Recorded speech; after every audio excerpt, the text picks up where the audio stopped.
So, hi mga bi. Ito nga po pala ang aming kalabaw and baby kalabaw. Kakapanganak niya lang nung nakaraang week. So, hindi pa siya masyadong marunong maglakad. Natatakot siya sa swimming pool niyang terms and brownies.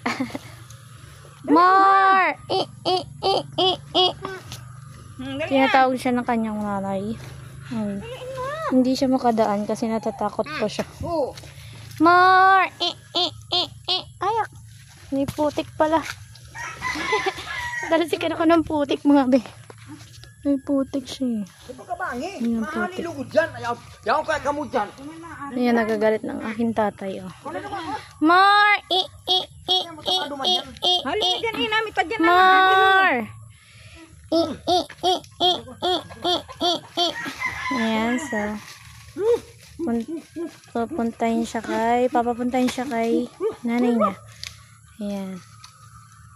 Punta na siya sa nanay niya. Ura kaming idok na ini. Idok ka talagang hayop.